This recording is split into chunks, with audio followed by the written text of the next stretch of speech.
Welcome to a U2 conference conversation. We're a community of people exploring the music, work, and influence of U2, taking a deeper look at topics that we believe are important not only for U2 fans, but for anyone interested in arts, culture, and current events. I'm Neil Coulter, speaking from Dallas, Texas, and today I'm excited to have a conversation with Bill Carter, who has been a friend of the U2 conference for a number of years. During the war in Bosnia in the 1990s, Bill was on the ground in Sarajevo working in humanitarian aid, and as we'll talk about tonight, discovering the many ways that the residents of the city were using music and art for resistance and survival during the siege.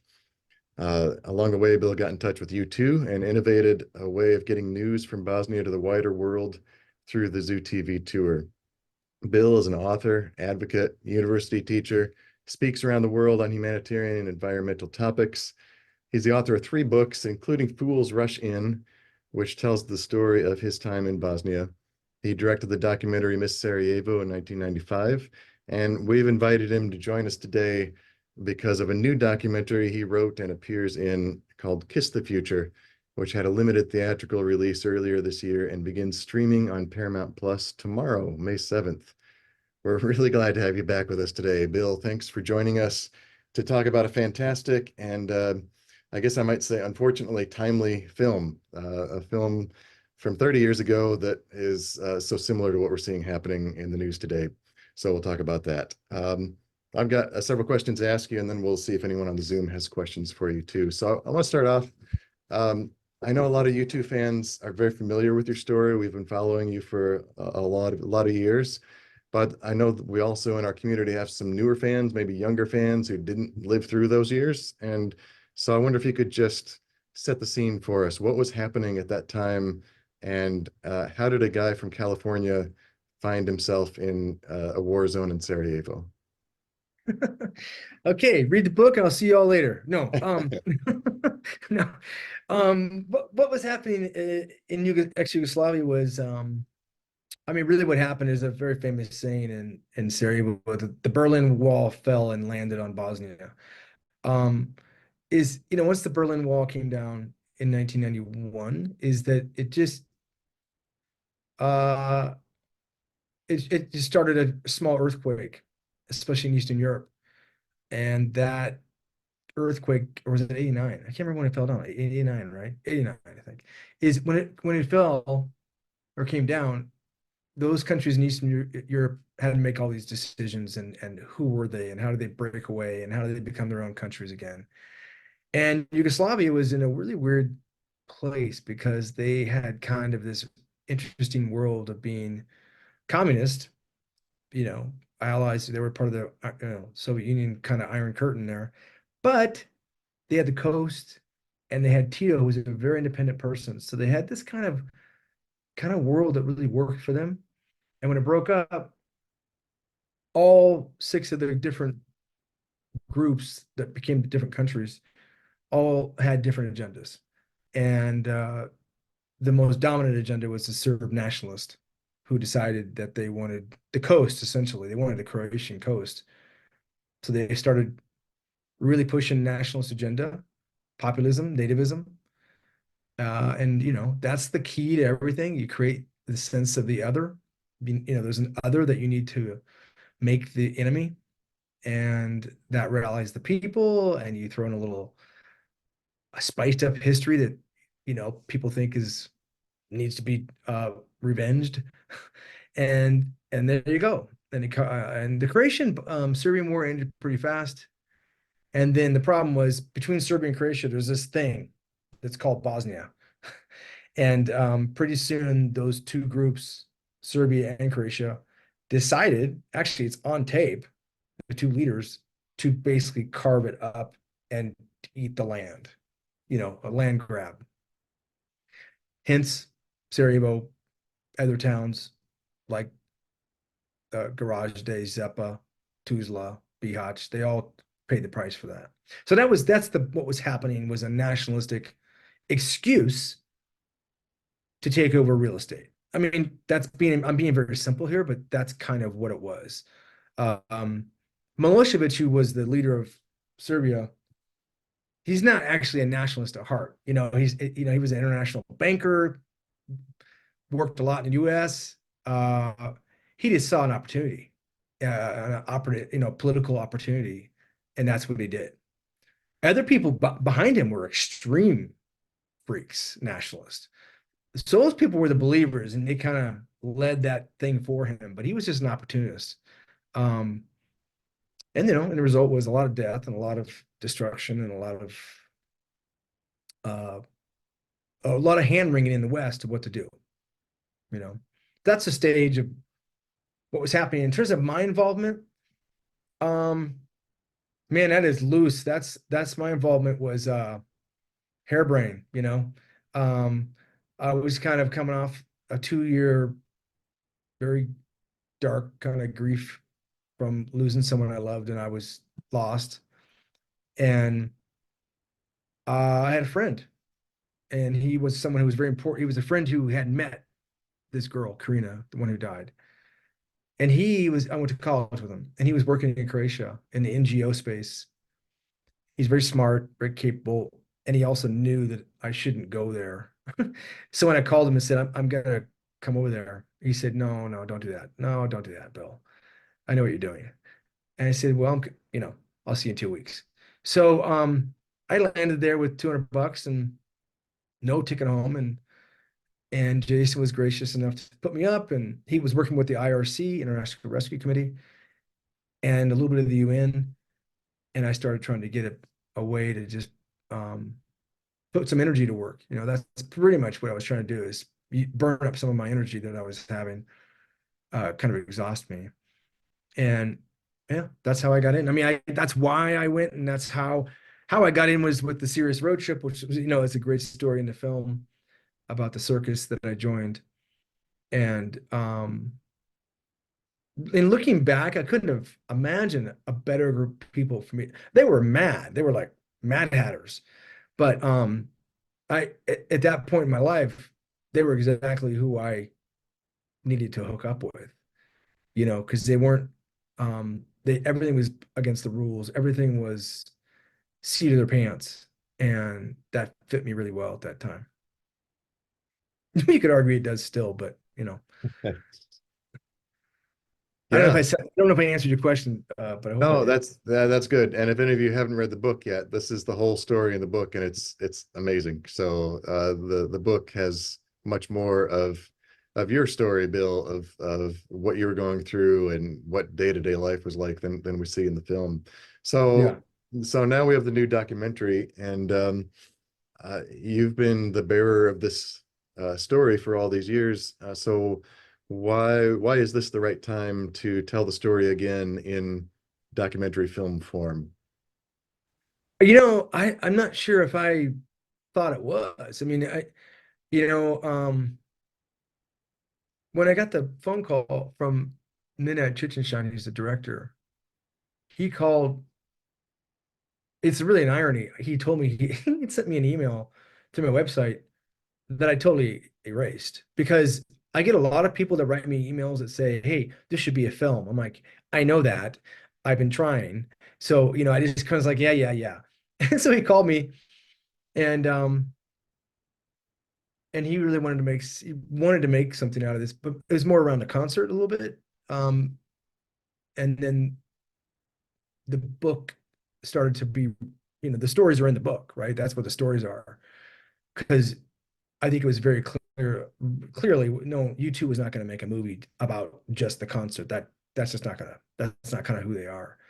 So, kind of started trying to put it together, and it made sense. It made sense at this time, right? Like, I don't know if 10 years ago this movie would have been hatched, because we were talking 2 months after January 6th.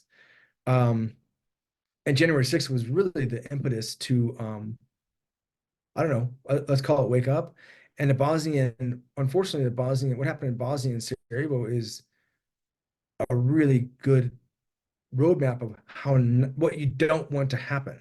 Right? You do not want a nationalist, populist, nativist person to hijack your national politics, turn you against other people by making them the other, and get you into a frenzy that you think they're coming for you and they're threatening you and they're threatening your job.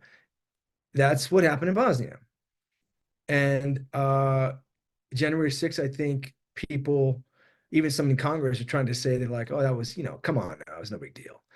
That's the language of those authoritarian nativist populist people. Um, America's a democracy, the oldest democracy on the planet, but democracies are really fragile. They take us. Without us believing in the pillars of democracy, no way they survive. Like not one chance in hell. Um, they will go away as fast as you can think because all it takes is everybody just giving way, letting it happen, you know? And so the movie kind of made sense, right? And the trick is how to make a movie about a lot of that theme without ever stating that is the purpose. But you don't want to talk about it preachy like I'm doing right now. You don't want to do that. You want it to be in the film. And luckily the story itself is kind of just it tells it. You don't have to say it too much. And then you have this beautiful thing about art and culture being this is the art and culture and community is it to me is the most important thing of the movie because it gives you a roadmap how to remember what it means to be human. Because it's easy in our busy lives to kind of forget how to be kind of just a human on earth. We jobs and people and schedules and Zooms and whatever. Um, and art and culture, which are seen as being kind of luxury goods to many people, are pretty much the sole reminder when everything's gone that you are a human. Because when this stuff happens, you become dehumanized, right? You're starving, you're desperate, you're about to steal stuff, things are going on that are not you. And art and culture have a way of reminding you that you do have something in you that doesn't belong to anybody else. And you can share it with each other. And so we're not talking about the opera, we're talking about just small things. And if you can sit and play a symphony in a war in your, clothes you've been wearing for a year, and everybody else smells like you do, and you haven't eaten for 3 weeks, then you're living, right? You're living. So I think that that's a reminder to us as well. And don't forget the small doses of art and culture. I mean, I'm talking small, like how you interact with each other and how you do things like that. I'm not talking about you don't have to write a book or make a movie. Um, so all those together, kind of made this thing really timely. Yeah, C.S. Lewis wrote an essay that I really like called Learning in Wartime that was written just as Britain was entering World War II. And it was answering this question, if the world is falling apart, then what sense does it make for people to go to college and study? And basically, his answer was if you waited for a moment when the world wasn't falling apart, you would never do any of this stuff. Like you would, and as you're saying, like if you waited until everything was fine to listen to a symphony or to paint a picture, you would never have art. And so there's something about art that is necessary, even though it's maybe less tangible seeming than food and water and shelter and all that. Um, when you had the idea of trying to contact U2 back at that time in the 90s, was it was it mostly because they had such a global platform and they could get some news out from Sarajevo, or was it also that because they were musicians and it's really connected to the arts scene in Sarajevo at the time, and that was a part of connecting with them? Yeah, I mean, that's a good question. Once I started, after it takes a long time in Sarajevo to get into this underworld. Um, you know, I've already said this on another, like Christiane was there for 4 years and she never knew this existed, right? Because she was busy running around every day upstairs, doing the kind of daily news. Um, but once you go in there, wow, it is a life changer. It's a world changer. And you too, I mean, I have a kind of a weird we all have weird stories in our minds of either musicians or artists or a religious person or someone who you connect with in your own mind, not really actually not really connected, but in your own mind, a song that means something to us, right? And when I was in Trinidad for a year after Karina died. It's in the Caribbean, and I worked as a bartender and just I didn't know anybody. I didn't want to talk to anybody I knew because that's grief is kind of a nasty thing like that. So I had a Walkman and three cassettes. Uh, one was um, U2, Octune Baby, just out. Uh, one was Lou Reed, Magic and Loss, which is about life and death. And the other one was Neil Young, Weld. And for some way, and I listen to these things constantly, and they all had a different kind of sonic and lyrical messages that I was kind of, tuning into.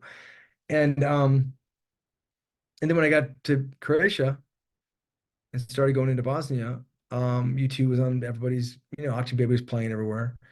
And they were on tour. I mean, this happened. This was like, I was already been there for 4 months or something, or 5 months when they started to go on tour in Europe. I just thought they were a natural fit. I mean, I've said this before, like when we all grew up, you bought albums, right? And you would read the liner notes and go deep dive and all the information. And you two just seemed to me like a natural fit because of the Irish thing, right? And so there was this kind of they were on tour. I mean, I probably wouldn't have reached out to you two if they were not on tour. It was that they were coming that way. And all of a sudden it felt kind of like, well, they got to be the right people to talk to. And I knew a little bit about Zoo TV, not very much, but a little bit. And it seemed like, okay, interesting. I wasn't really fully thought out by that time. I was just trying to figure out how to get in the darn stadium, which was hard. And actually, I was trying to get out how to get a fax out. That was even harder. Um, in the movie, we don't do it justice because of time, but that took a long time to get the fax out. And then it took a long, then I had to get to the stadium, and then I had to come home, and then I had to talk to EBU about doing the satellites, and that took even longer because they said no. So it's just a whole, it was hard. It was hard to do this. But obviously worth it. And that's in the book. That's one of my favorite parts is just the image of you going from Sarajevo to Verona, Italy. You show up at the stadium with a printout fax, trying to convince people that you're supposed to be backstage. And then Right. it's the film. It's I think one of the most fascinating moments is your first interview with Bono backstage. Yeah. And you go in and you get the minutes with him, and he comes out and he is just the fly. Like he is lost in character. He's not disrespectful, but he's dismissive, maybe. Like he's not giving you his 100%. But then there's a moment where I feel like you see him become Bono and his brain starts working like what would I like to do in Sarajevo, and he starts becoming himself and really giving you his actual his actual persona, not his stage persona. So I was just wondering if you could talk to us. I mean, you lived it, you've seen the footage, you've thought about it all these years. What was going on for you then, and when you think back to it now, how do you feel about that moment that was it's so Yeah. hard to watch at first, but it's so interesting and just great at the end. Yeah, quite a moment. And I knew it was happening in real time. Um, because you have to remember the setting, right? This room that we were sitting was so freaking hot. Like I was exploding. And the cable on the microphone was not working. If you watch the movie again, you'll see it's a microphone with a baby diaper that off one of our trucks wrapped around on it so it doesn't crackle. And the guy on the camera had never used a camera. It was Jason, my friend from college. He was with me, and he didn't know how to use the camera. Um, but I've said this many times is that it's like the worst interview on the planet, but it's an amazing conversation. And meaning I'm not doing the interview session that you expect, right? And I think he's kind of like on his 90th interview of the week and trying to be respectful because he knows that this is somehow from Bosnia. He doesn't quite probably know how, what, or where or who I am. And but it didn't take long for him to physically, you can see it manifest in, physically. Because I think what it is that he's his he's Bono, he's McFisto, whatever, but he's Paul Houston from Dublin, right?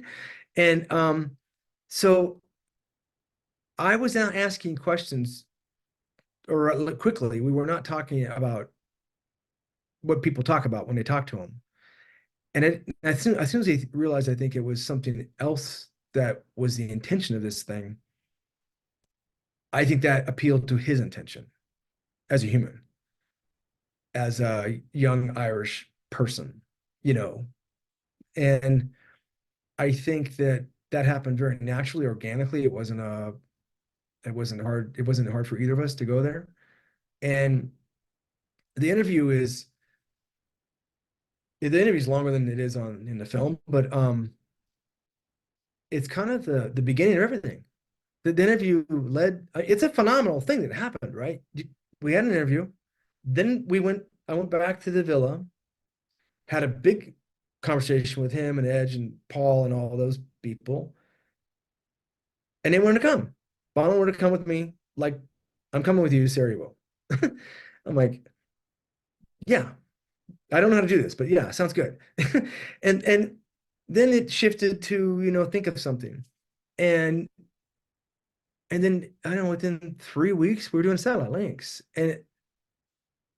But we only met for that time. No bona fides, nobody's calling anybody. Is this guy real? Like nobody's back, there's no back channel checking on anybody. It's just trust, and that's it. And then we did the satellites and they worked, for what they were, and then they ran out of gas, but they worked. And so trust built, right? It keeps building, and then you just, we miss Sarajevo, and you know what I mean? Like it just keeps, but it is definitely the nucleus is that interview. Because I think, and I believe this very deeply, that the intent of him and I was incredibly clear to each other. Like we were not confused speaking to each other about why we were talking about it, why we wanted to do it, what we wanted from each other, which was just to get this thing to happen. But there was no other like agenda happening, right? So I think that was really important. So you've kept in touch with the guys in U2 over the years, and they're involved in the film. I mean, we see them in interview moments in the film, and of course, we see footage from back then of the concerts. What was their involvement in the project? And then also, the part two of that question is the producers of this film are Ben Affleck and Matt Damon. So I'm just Right. curious, when did they get involved, and did that change the scope of the project? So both of that, U2 and then the producers. What was the story behind it? I mean, well, the YouTube part was that. What was it? What was the YouTube question? Oh, sorry. I Just heard them. what was their involvement? Where Oh did they yeah, yeah. It basically all happened at the interview, or same were they time. really involved? Mhm. So what happened there is that the director had a relationship with Matt's company, Matt and Ben's company, and their executive, Drew Benton. And so he was like, I can go to them. And I'm like, well, I can go to Bono. And so it kind of happened at, well, we developed a treatment and developed, got that really tight. And then it all happened. Matt said he was interested. And then I sent Bono the treatment and a big email about kind of everything, and he's like, oh, this is, and it turns out we had a moment of good timing. Then, of course, Matt and Bono, they know each other too. So then that was a conversation that happened. So basically, a lot of steps will have to happen after that, right? Because U2 has people that have to vet everything. So we got on the phone with Alan, and he's the producer for U2 for this. I mean, kind of this thing. And it turns out that they were already kind of thinking, well, the Octune Baby tour we have to figure out something to do with Sarajevo, right? Because it's part of the tour. I mean, it was a loose thought. They were just thinking about it. So I think when this came in, it kind of was like, well, that's a good fit. That's pretty cool. So I think it was good timing for the U2 kind of apparatus, and also good timing for the world in terms of how what we're all experiencing. So that's how kind of everybody came in at the same time. Now, when you bring in a company like Matt and Ben's company into the game, then it changes everything outward looking when you're in Hollywood, right? Things happen faster, many more people get involved, but it makes it move. It makes it move. Um, there's a reason that these people are like they pick up the phone and then other people pick up the phone as well. So, phones don't get unanswered when it's them calling. So things start to move, and then we were able to kind of, there's a lot of contracts, a lot of lawyers, there's a lot of stuff going on here, but eventually it all gets settled, and then it's like, hey, Bill, write a script. I'm like, yeah, got it. So, and then we had to get the crew, which was an amazing crew, unbelievable. Sarah Anthony was another producer, and Eric and was the editor. Brad's the DP, and Philip Messina is the guy. He's a massive production designer in Hollywood. Did all that, the cool things with the photos. So and then I had to get all the Bosnians on Zoom to begin talking to everybody who doesn't know them, right? Like, kind of get those people comfortable, because you're asking them to go down a road that they don't like to go down. And but again, that goes back to trust, right? I know them, they trust me, I trust them. It's kind of like family. So, um, but everybody needed to meet them. Like everybody needed to kind of trust each other. Yeah. So we're touching a little bit on things about art and music and U2 and activism. And I'd like to ask David, you've got a question on that topic. Let's go into that area if you want to unmute and ask your question. Oh, go ahead. Oh, barely. Yeah, I would just hear you a little bit. Are you there? Hmm. We're not really hearing you, David. I'm sorry. Well, I heard you earlier when you were on, but it's all muffled now. Shall I just ask your question? You typed it out here. So, uh, David had said the mixing of music and activism is often controversial, with disagreements about the best way to change the hearts and minds of the public. Bono and Edge even alluded to this in a recent interview at the close of the recent shows at the Sphere. So after all this time since the Bosnian War, what are your thoughts on this question, music and activism? And does the answer depend on the nature of the situation at hand? For example, does one approach make more sense for a long-term systemic issue such as climate change versus a more immediate conflict or political issue? Yeah. I'm going to Gee, put all that in the chat that too. sounds like So you a can look at it again. that's like a PhD question you got to figure out. I don't know the answer to that. I mean that not flippantly. I mean, that's the big question. Um, and it's kind of, it's kind of at the time that we did what we did, it made the most sense, right? It was totally ridiculous, and it was totally out of it was radical what we did at that time. And it kind of worked because of that. It was very jarring. But today, with all this, the ability to everybody have social media and phones, and I don't know how to use that power. I don't know how to do that again in a way that would be so shocking and so powerful. And so not shocking like, gotcha, more like humanity shocking. Like, whoa, I forgot these people are people. I'm not sure how to do that anymore with the way social media works. And in terms of musicians or artists or whatever you want to, whoever's doing that, giving the voice to it, they want to have their stuff make impact too. So I think they're trying to figure it out, right? And then you have, I mean, I don't speak for the band ever, but I imagine when you're an artist that's well known and has a reputation of being an activist, you have to pick your moments carefully because then people think you're just always riding that train, if you know what I mean. The funny thing about that is it's unfair because people that are activists all the time. They want to help, they want to be part of something all the time. And I think that's in their, it's in my blood. I think it's in a lot of us. And you want to regulate when you do it and not do it because of energy, family life, all those things. But for other people just to kind of go, oh, don't shut up. We don't want any more of you. It's like, well, are you doing anything?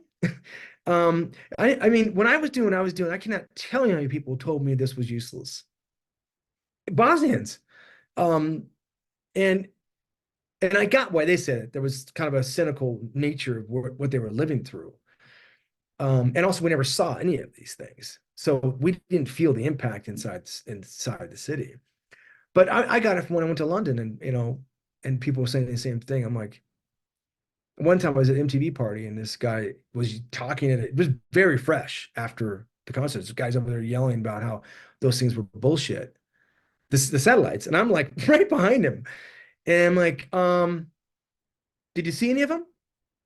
He's like, no, but that was stupid. You two just being fancy pants. And I'm like, so what were you doing? Were you doing anything to help help that situation? No, it's all the same stuff. I said, well, I was doing something. I was on the end of them of those satellites, and I can tell you they weren't nothing. So people just like to moan about things. And so I'm like, hey man, if you have the energy and the time and the space to lend a hand, good for you.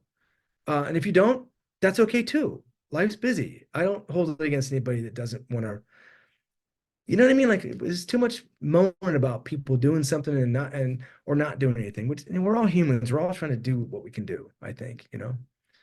So I don't know. That did not answer your PhD question, but that's as good as I have.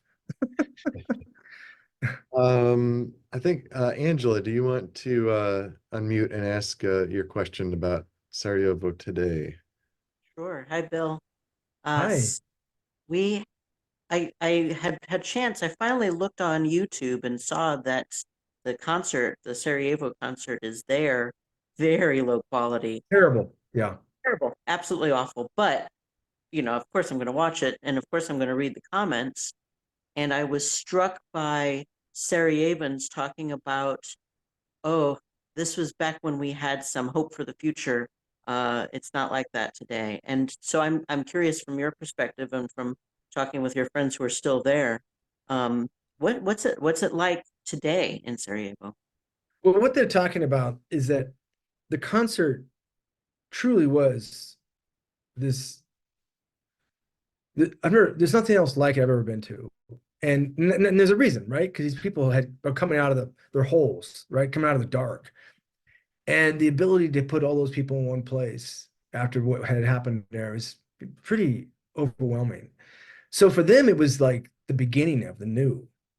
The problem is that they still live under the Dayton Peace Accord that is not built for a country to operate as a functional government. It's built to end a war. So they have no ability to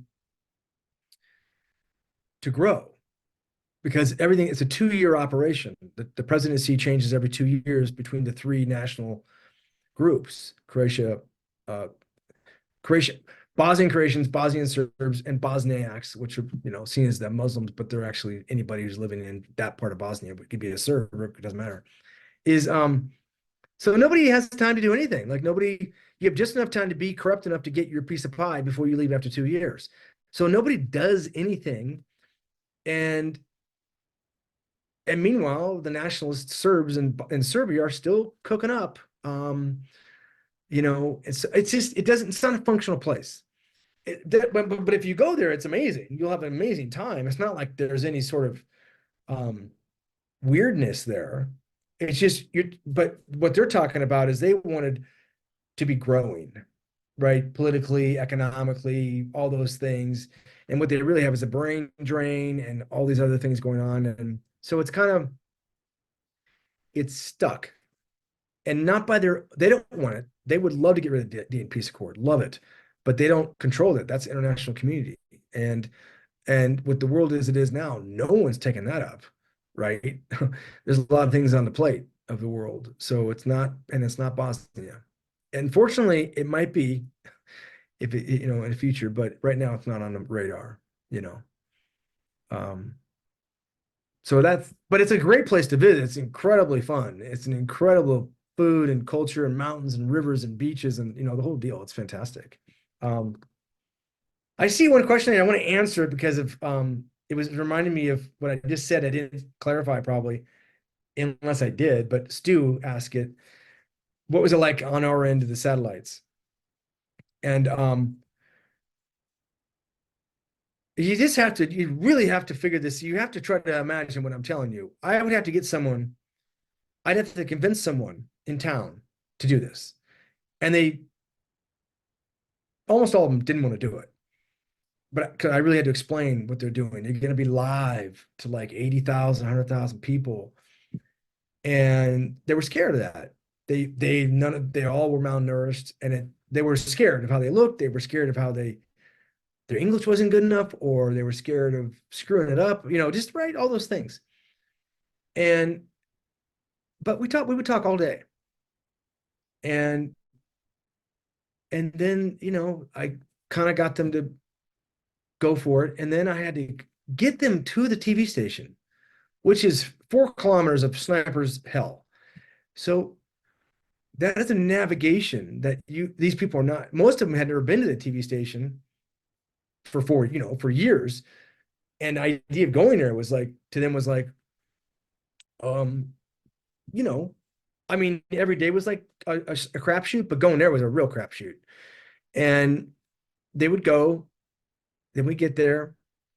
It was always hot, go upstairs. And then I got there way early to get the ready, all the ear thing. But then we just sat there in this room. It's cold, actually, the weird concrete kind of bunker thing, and no lights. And we just sit there. And the earpiece worked. I could hear U2's playing. And I'd share it with them and stuff. And they were like, oh my God. But we were just alone in this room. No one knew we were down there. Nobody knew we were doing these things at all, except for literally the people that were involved with me, very closely. And then we'd do it. And they always happen after 10 o'clock. So that means that we were screwed going home because the checkpoints are now in play. And usually you go to jail for the night if you get caught out after 10 o'clock. So there's all that. And eventually I solved that problem by having either Mustafa drive me, and Mustafa was part of the secret police, so he could go through all the checkpoints. So he became deep inside he would just come with me and help me drive. Or I was with Shibby, who was in the movie. His name was Boris in the movie. He's very funny. He's the guy at the radio and Shibby's dad was one of the most powerful generals in the Bosnian army. And so nobody was going to stop Shibby. So everybody knew who Shibby was. So we had carte blanche to go through the checkpoints. So that was very handy. There's a great story about Shibby in the book about a problem I had with the EBU, and he kind of solved it. So I don't know. Anyways, I forgot where we are now. I don't know if we're where we are with questions, but Well, I have a question that connects to another question that I think Dana has here. So you are now, like, one of the things that I loved when the movie came out in the theatrical release is I looked at the reviews on Letterboxd, and a lot of the reviews were written by your students at the university. And some of them were like super excited to learn that their prof had done all this adventuring way back then. It was really fun to see people. And so, you've been telling the story, and now you're sharing your story with students who are kind of, about the same age that you were when you were over there. And so my question was, what's it like sharing your story now with that generation? What communicates well and what is just impossible to convey? And then Dana's question is there a plan to market the documentary to younger audiences who maybe don't know anything about what was happening in the 90s? They don't maybe know that much about U2, but it's an important story to learn. So How can we get this documentary to the younger generation? Yeah, I know, right? It's the first part is I think young people love to hear about this kind of stuff because they have their own issues today that they're very passionate about, right? Whether it's Ukraine, whether it's Palestine, whether it's Israel, I mean, we all come to things from your own world, right? So there's a lot of things out there that people are concerned about. Um, and that's kind of where I hit them. Like if I go into talking to students and I do a big history lesson, they're like, okay. But what I try to give them a little more is something I think they can relate to, or I hope, which is the age. Like I was 26, which is not much older than they are as they leave college, right? I mean, it's pretty close. And I try to tell them, like I didn't have any resources, but you can make a difference. And you can do something. You can make a change. You can make something happen. And so they relate to that. Like that is something that they haven't been taught or haven't believed in or haven't thought it's possible. Like they think, oh, I can't do anything. I'm just worried about my math score, and that's okay. But I'm trying to ignite that part of them that says, I can do something if I believe in it. I can try. So, and I'm a big believer in um, you don't need to like go out and create something that changes the world, right? Like let's say climate change. Climate change is one of the hardest things in the world to create a mass movement around because we all worry about it, but we don't know what the hell to do about it. Besides, okay, I'll personally drive an electric car. Okay, great. But it's bigger. It's bigger than that. It's governments, it's policy, it's the whole thing, right? And and so sometimes we don't know how to inject our passion into it. But I think whatever you do, even if it's on a community basis or a small basis, makes a difference. If enough of these communities are doing it, it makes a difference. It starts to create a culture of change, a culture of like people going, well, I went from this town to that town, and they're both better towns now because of this thing. So I kind of believe in that, and so I think students relate to that. If you take up the most pressing issue that obviously we have a lot of stuff going on right now with the youth in terms of campuses and the whole Gaza and everything, and that's a tricky one. That's a tricky one. I was talking to one of you people on this chat today about it, and because I think two things are true at the same time. You can have an enormous amount of empathy for what happened on October 7th. You can have an enormous amount of anger for what happened on October 7th. Hamas attacking and killing those people. You can also have an enormous amount of empathy and an enormous amount of for the Palestinians that are and like no fault of their own being wiped out, and you can have an enormous amount of anger toward Israel for that. So you can have both happening at the same time. You can be like extremely pissed off about October 7th, and you can be extremely pissed off about how this is being handled right now by Israelis. I think that those things can happen at the same time without saying that I hate Israelis or that I hate Palestinians. You know what I mean? Like, and I think it needs to become a more complex question, answer, discussion. I hope I'm not talking in a way that's going to make everybody angry. So I just think so. I try to relate, and just I teach film, so in terms of that, I also try to help students realize because film is again, it's one of those things that looks too big. Like, how do you access film as business? And so I try to talk to them in ways that makes them realize you can do something small, and then all of a sudden it gets really big, right? I mean, I made Miss Cerebral with running around. I mean, with the camera.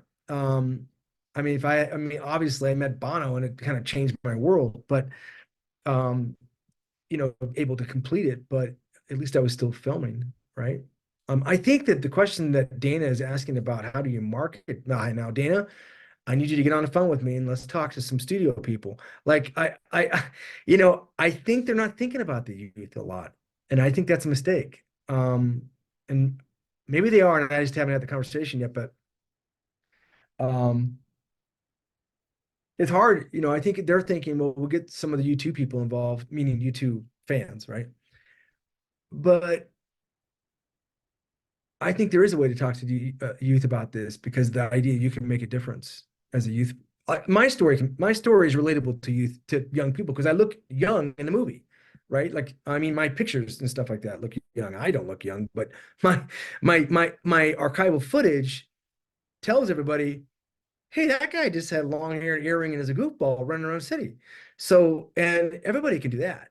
I mean, not everybody, but you know what I'm talking about.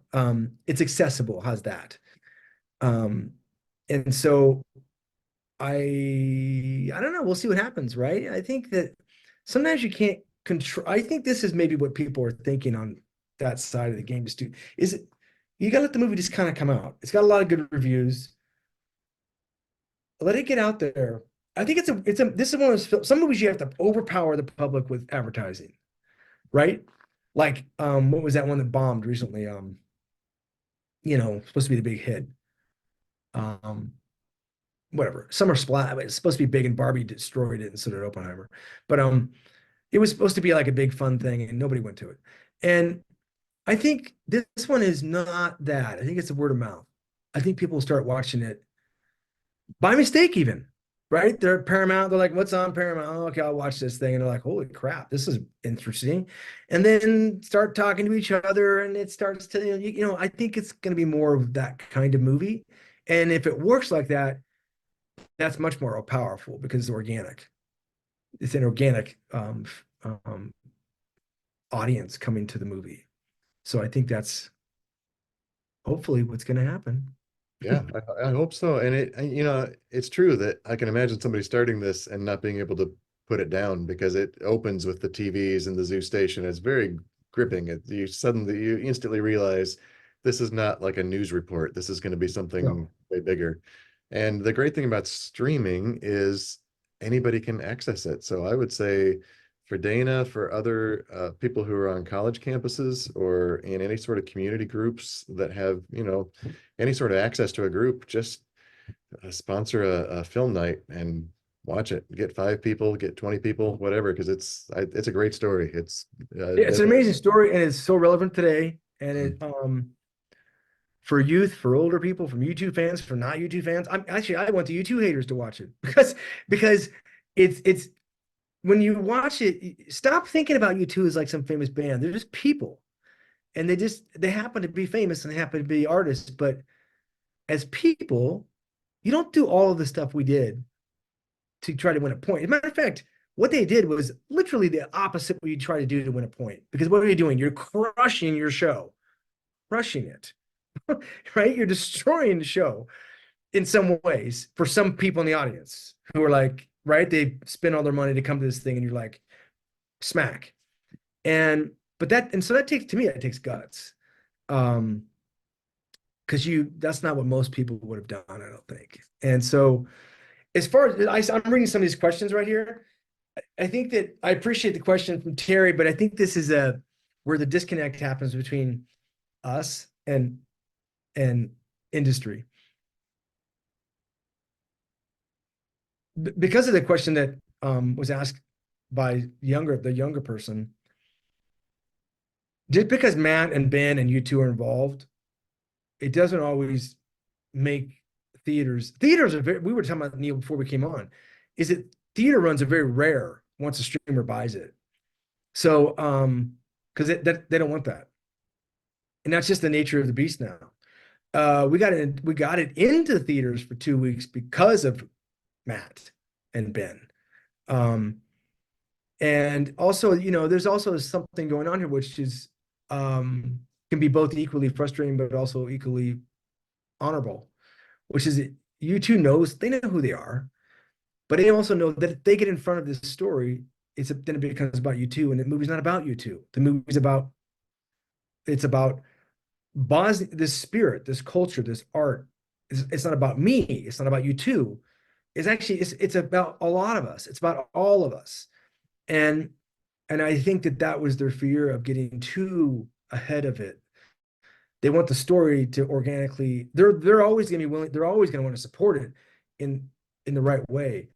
But if they're out in front, it sometimes can get sabotaged because of that. At least I think in their own head, because in their minds, just like my mind, the story is the Bosnians and how they've made it through this thing, and how they made it. Listen, I've come out of theaters now, more, or not theaters, premieres, right? And people are crying, and I always say, none of them are crying because they're sad. They're not sad because they're crying. I mean, whatever that, they're not crying because they're sad, which is what many people might think about this kind of topic. They're overwhelmed by the humanity of the movie. It is overwhelming. It's like, I mean, I'm gonna be cheesy, but like, your favorite sunset. You remember your first kiss with your wife or whatever. It's like, it's an incredible moment, and it makes you want to cry when you think about it, right? But out of kind of a beauty, not out of a sadness. Um, that's what the movie feels like. It's actually it's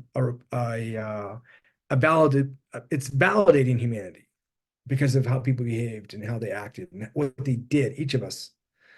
And that's why the movie works. It's not because it's sad. It's not sad is not any word, I don't think, the right, or unwatchable, or scary. It's not that. It's very kind of beautiful. Yeah, I totally agree with everything you said. And, everything you said, I see people in the chat saying that that's connecting with them. Connects with me too. I mean, this is not a movie where Bono is sort of our tour guide through this story. Like, he appears when it's appropriate for him to appear, but the guide is really more the interviews with the guys who were in the punk bands back at the time, and it's their Yeah. story, and very, very Yeah, it's their story. I yeah. mean, And yeah, it's just, I was just a facilitator or a connector, but and I have my own story, in it, but just like you two does, just like Bill Clinton does, just like Christiane, we all have, but it's the Bosnians. I've been to other places like that are in conflict, and I don't have a story to tell you. Like, it was just like hell, and like I'm out. So this was beautiful. It was like life is beautiful. It was that kind of thing. And it's addictive when you see life like that. It's very addictive. You want to be around it. You want to live in it. Even though it's hard, you want to cherish it. And that's the story, that essence, And I love, there's even moments where the the people in Sarajevo obviously have control over. Like, they put in that moment where I can't remember who it was, but somebody, you walk into a room and somebody asks, "Are you just here on a safari? Like, are you just here to Yeah. gaze at us and then go back to your rich, fancy country?" And it's just so cool because those moments, plus seeing the vibrant artistry and the joy on people's faces in the worst circumstances, it's not a cheap thing. It's very deeply real and human. And yeah, you're right. It's sad, but it's beautiful. And uh, I like the way that it doesn't start off with the connection to Ukraine and everything that's happening now. When that comes in at the very end, it makes total sense. Like, we're all thinking it, but the movie didn't tell us to think it. It's just because it so obviously connects to what's going on now. So I think Yeah. we have minutes left. I think for my last question, I'm just curious. This was 30 years ago, and you lived it, you've told the story, and now 30 years later, we're seeing basically the same story happening again. We're watching footage from Ukraine, documentaries like 20 Days in Mariupol, and a newer one called Porcelain War that follows three artists who choose to stay in Ukraine. So it's the same story. And I just, it's tempting to despair and say, look at the news and say, we're just never going to learn. We never get better. I know U2 has persisted, and Bono talks about defiant hope, like holding on to hope when it makes no sense at all to have hope. And so that's my last question for you. Do you have hope for those of us on this planet? And how do you hold on to it? And what do you do with it? Oh yeah. I mean, yeah, I don't think, I personally don't have a choice. I mean, that's the only way through it, right? I mean, you got to have hope. Um, and I'm lucky, I my hope's in my daughters, and students are good for that, right? So I think that, the hope, I don't think that, I think humans want to do the right thing, But these people, like as you see down here on this person right here, Serbia wasn't the Goliath that Russia is. Russia is a Goliath, right? So, these leaders that do this, the Milosevic kind of game, like Putin's doing, it's tricky, and this has to do with, like we started this whole conversation. Putin can be Putin because of how Russia's organized right now.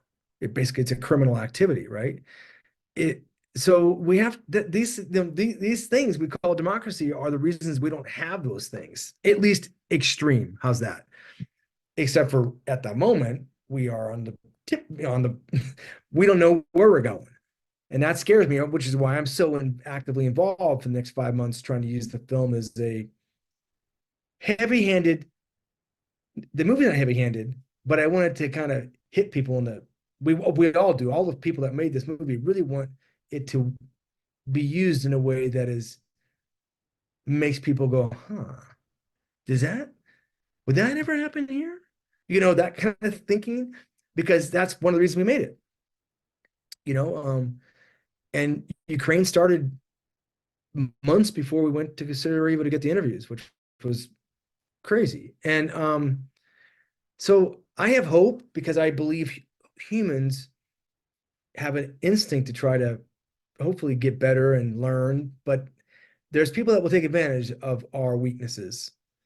And we have to either vote them out, don't vote for them at all, or, I don't know another answer to these things. And so I just know that I'm not speaking about Ukraine right now. It's different. That one's a little more like you got to smack someone in the face. Here is people I have conversations with people like, it doesn't matter who's up there, it's all bullshit. No, it matters. And stop being lazy. Stop saying that. Don't use that line anymore. Stop being lazy. Get involved. Listen to what they're telling you. Listen to what one of them is actually telling you what they're going to do. Do you want that? If you don't want it, don't vote for it. If you want it, well, then I guess, we're on the other side of the fence here.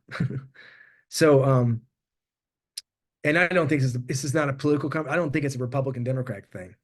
I have plenty of Republican friends. This is a chaos versus unchaos, not chaos. And it's real. And I can tell you, I've seen what happens. I've seen a married couple. I've seen a man leave his wife, go on the hill, and then shoot at his own family, and shoot at his own neighbors, and shoot at his own extended family. That's what happens. And they're caught up in it. They don't know what's happening. They wake up and they're, hiding now in some village in Serbia that don't ever talk about this stuff again, So, well, that's a happy note. And I keep waiting for you to give us a closing line here. So, and we're all going to be okay. Good night, everyone. So a quick question, have you screened the film in Sarajevo, or will you my God. watch the whole thing? We had some really beautiful premieres, Tribeca and Berlin, but the ultimate crown was Sarajevo Film Festival last August, and it was the event. It was the event. It was the movie that everybody's waiting for a year. It was their story, right? And it was streamed to it was 7,000 people, like 3 open air venues plus Mostar plus Tuzla all at one time. And it was overwhelming. And it was overwhelming positive. And it was also overwhelming, I think, to people in the audience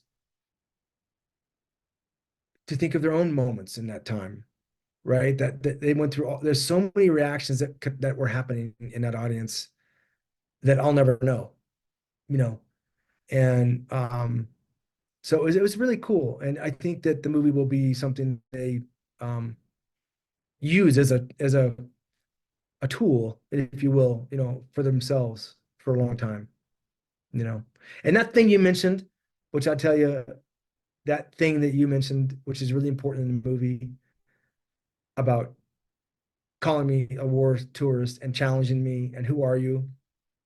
That is part of the reason that I love Sarajevo so much and Bosnians. They are funny, straightforward, extremely cultural, extremely educated, but they do not want you to come to their war and be a goof off and a 2 week hitchhiker. And you got to respect that. It made it very hard because you really had to prove it, which is not easy. But I think it raised the stakes and you being serious about what you're doing, which was good. All right. That's a better place to end. So we're going to end there. That's great. Thank you so much, Bill. It was just great spending this time with you today. Look forward to the movie streaming starting tomorrow. I'm glad we can Yeah. all The book comes out tomorrow too, so go get that. with a beautiful new cover. Yes. New cover, you got your man on the back there, so Bono. So it's great. It's a really cool thing, and it comes out on the same day. It was very exciting. Yes. So happy for you that this story is being told more, and we hope a lot of audiences and readers will get to know your story and then find all these connections to our stories today, like we've been talking about on this conversation. So thank you so much, Bill. Thank you everyone who was here with us live for your questions and your interest. Those of you who are finding this recording later on, glad you found it. And we certainly invite you to follow links you'll find to join us at the YouTube conference community. We have a Discord, we have an email list. We'd love for you to join in and be part of all of our events and conversations. So thank you for finding us. Blessings to all of you, and we will see you here or there as we keep talking. Thank you, everyone. Thanks, Neil. Thanks, everybody. Thanks, Bill.